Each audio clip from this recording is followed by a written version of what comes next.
À présent, on parle business, vision, stratégie, mais surtout action. Je suis heureuse de vous retrouver dans votre rubrique entrepreneuriat. La dernière fois qu'il était sur ce plateau, il nous invitait à provoquer le boom économique de notre entreprise. Aujourd'hui, il revient avec un nouveau mot d'ordre. Dynamiser vos clients pour ne pas dynamiter votre entreprise. Dynamiser vos clients pour ne pas dynamiter votre entreprise. Lui, c'est Monsieur Roméo Chouaké, entraîneur d'excellence venu du Canada spécialement pour les entreprises au Bénin. On profite de lui pendant sa visite. On va apprendre de lui. J'espère que vous avez vos cahiers de notes. À ses côtés, le docteur Athanas Kadja, qu'on ne présente plus. Monsieur Roméo, recevez mes chaleureuses salutations. Merci madame, salutations réciproques et salutations à l'ensemble de vos téléspectateurs. Présentez-vous à nos chers téléspectateurs. Je suis Roméo Chouaké, entraîneur d'excellence chez la Motivatech Canada et je suis chef d'entreprise. Je passe ma vie professionnelle à pousser les gens d'action à l'accélération. D'accord. Soyez les bienvenus sur ce plateau. Merci madame. Docteur, je le disais tout à l'heure, on ne vous présente plus, mais vous allez vous présenter. Oui, je suis Dr Athanas Kadja, je suis pasteur, je suis coach en développement intégral, je suis consultant formateur en intelligence financière et entrepreneuriale. Oui, nous sommes encore là pour édifier les téléspectateurs. Merci. On vous remercie pour Monsieur Roméo Chouaké. On parle dynamiser vos clients pour ne pas dynamiter votre entreprise. D'abord, qu'est-ce qu'un client dynamisé? C'est bien ça?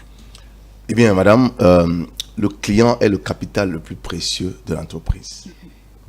Maintenant, un client peut être passif. Voyez-vous, c'est-à-dire qu'il reçoit des biens et services de l'entreprise, il paye la contrepartie, il utilise les produits et il profite des services et c'est tout. D'accord. Mais un client dynamisé, c'est un client émerveillé. C'est un client enrôlé. Aujourd'hui, il faut noter que les entreprises ne doivent pas seulement se contenter d'avoir des clients. Les entreprises doivent dynamiser leurs clients. C'est-à-dire que l'entreprise doit dédier au moins 50% de ses ressources au niveau du suivi des clients, pour savoir si les clients sont satisfaits, pour aller au-delà des attentes des clients, pour donner aux clients plus que ce qu'il en faut. Parce que sans le client, l'argent s'en va. Vous devez savoir que tous vos clients sont courtisés par vos concurrents. Et je m'étonne de voir comment est-ce que tous les jours, les chefs d'entreprise et les entreprises prennent leurs clients pour acquis. Alors, en matière de clientèle, je dis, rien n'est acquis. Tout est conquis. Et tout est conquis au jour le jour. Bon, je réponds à votre question simplement. Un client dynamisé, mais c'est un client entretenu, un client soutenu, un client maintenu. C'est une cliente dont on fait tout pour garder son attention. Elle reste avec nous. Et on va au-delà de notre produit et de notre service pour même regarder dans sa vie personnelle, dans sa vie professionnelle, qu'est-ce qu'on peut faire de plus. Vous voyez, il faut que les entreprises sachent que le produit des produits, ce n'est pas votre produit. Votre véritable produit, c'est l'éducation continue de vos clients. Nous aimons les gens que nous aimons. Nous aimons nos enfants, notre famille. Nous aimons nos amis. Ils ne nous apportent pas grand-chose. Excusez-moi l'expression. Oui. Ce sont nos clients qui nous permettent d'aimer notre famille. C'est-à-dire que c'est avec l'argent des clients que nous pouvons dire à notre famille, nous vous aimons. Mais voilà que nous aimons notre famille plus que ceux qui nous permettent d'aimer notre famille. Alors on doit aimer nos clients. Un client dynamisé, c'est un client qui se sent aimé. Vous voyez que les clients qui se sentent aimés n'iront pas ailleurs. Quand bien même vous aurez des difficultés, c'est eux qui vont vous soutenir. Vous voyez ce que je veux dire? Oui. Quelle stratégie faut-il adopter pour maintenir l'intérêt et l'engagement des clients? Je me sens très heureux parce que vous posez des questions qui ont de la suite logique. Alors, c'est-à-dire que dès l'instant où, vous savez comment font les entreprises? Les entreprises commencent la vente avant l'achat. Lorsque l'achat a lieu, la vente s'arrête. Vous comprenez ce que je veux dire? Oui. C'est-à-dire que vous passez du temps à poursuivre quelqu'un, à chercher un contrat, à vouloir de ce marché. Mais une fois que le marché est conclu, non mais attendez, vous allez poursuivre ailleurs. Vous voyez ce que je veux dire? Oui. Je peux comprendre que on veut gagner, qu'on veut réussir. Mais la réussite, c'est mieux avec peu de clients qu'on connaît. Parce que l'une des meilleures stratégies, madame, je l'ai toujours dit, donner de l'amour. L'amour doit être l'emballage de votre produit ou de votre service. Mais ici, cet amour-là veut dire que, imaginez-vous, vous avez des clients qui vous apportent de l'argent. Vous voyez ce que je veux dire? Oui. Il arrive souvent que je demande à certains entrepreneurs, qui est ce client? Les gens connaissent son nom et rien d'autre. Non. Vous devez savoir, votre client-là, quel est son parcours?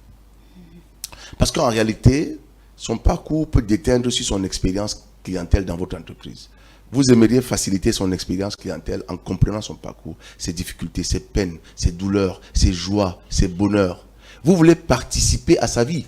Je dis à un entrepreneur, mais votre cliente là, la journaliste de télé évangélique, elle est née quand? On ne connaît pas sa date d'anniversaire. Quelles sont ses situations de vie? On ne sait pas. Il faut aller au-delà de la relation client pour entourer le client d'une auréole d'amour, pour permettre au client de savoir que au-delà de ma famille, j'ai une entreprise qui m'a coopté, qui m'a enrôlé. Il y a une entreprise qui pense à moi, qui veut me soutenir, qui veut comprendre mes difficultés et mes problèmes, qui veut m'éduquer, qui veut m'accompagner, qui veut m'amener à une destination supérieure à celle où je suis. Il ne s'agit pas seulement de consommer leurs produits. Il ne s'agit pas seulement. Vous voyez? Or, qu'est-ce qui se passe? C'est que la plupart, dans tous les domaines, si on appliquait les principes que je dis aujourd'hui, ce sont des principes bibliques. Vous comprenez ce que je dis? Ce sont des principes spirituels. Parce qu'en réalité, le client qui vient à vous avec son argent vous a donné une partie de sa vie. Parce que l'argent est la vie. L'argent est l'énergie. Cette cliente vous donne une partie de sa vie. Mais en retour, vous devez l'entourer. Vous voyez? Pour moi, la stratégie est simple. Ce n'est pas une stratégie scientifique. C'est une stratégie psychologique. C'est une stratégie émotionnelle. C'est une stratégie sentimentale. En réalité, on ne devrait même pas parler de stratégie. On devrait parler de style de vie, de manière d'être. Vous voyez? On devrait parler de savoir-être avec les clients. En étant dans l'humilité, la simplicité dont a parlé le Seigneur Jésus pour se mettre toujours à la place de l'autre. Vous voyez ce que je veux dire? Il y a un principe qui est aujourd'hui enseigné dans les écoles de commerce, mais qui n'est pas appliqué par tous les commerçants, par toutes les entreprises, par tous les vendeurs. C'est quoi, madame? C'est-à-dire, on parle de la règle d'or. Il faut faire à autrui ce que tu aimerais qu'on te fasse. Maintenant, nous, chez la Motivatech Canada, nous sommes allés au-delà pour parler de la règle de platinum. C'est quoi la règle de platinum? C'est-à-dire que ne traite pas autrui seulement comme tu aimerais être traité, mais traite autrui comme si c'était toi-même. Vous comprenez ce que je veux dire? Comme si c'est toi. Or, qu'est-ce qu'on fait? On n'est pas dans une logique où nous voyons le client comme nous. Nous voyons le client toujours comme si le client a besoin de nous, comme si le client n'a pas le choix. Et pourtant, c'est nous qui avons besoin du client. Et on doit le rappeler tout le temps à travers, maintenant, pour décomposer ma stratégie, des cartes de souhait, des cartes de vœux, des événementiels, des attentions, des courtoisies, des compliments. Ça n'a pas de prix. Vous comprenez? Mais c'est ça qui va rester. Je peux consommer votre produit et ça va finir. Ce qui ne va pas finir, c'est l'attention qu'on m'avait accordée. D'accord, merci beaucoup. Docteur, je remarquais un visage de satisfaction tout à l'heure. Est-ce que vous avez quelque chose à y ajouter? Oui, je suis entièrement d'accord avec M. Roméo Chouaké parce que sans client, l'entreprise n'existe pas. Donc, il a l'habitude de dire que le client, même là, c'est notre sauveur. Donc, on doit vraiment s'occuper de notre clientèle pour que notre entreprise puisse aller de mieux en mieux. Donc, on retient qu'aujourd'hui, le client ne cherche plus seulement un produit ou un service. Il attend une expérience, une attention, une relation. C'est ça. Absolument. Chers téléspectateurs, j'espère que vous nous avez suivis. C'est la fin de votre rubrique entrepreneuriat. Nous avons été avec M. Roméo Chouaké et le docteur Athanas Kadja. Docteur, avez-vous une formation en cours? Oui, je dois démarrer une formation en ligne le 5 prochain. Le 5 prochain, on veut parler de comment découvrir son talent, le développer, le mettre en valeur pour réussir sa vie. D'accord. Donc c'est très très important. Ce sera en ligne. Pour me contacter, c'est plus 229 96 25 36 66. Merci beaucoup pour ces précieux conseils. Chers téléspectateurs, on se retrouve juste après ceci.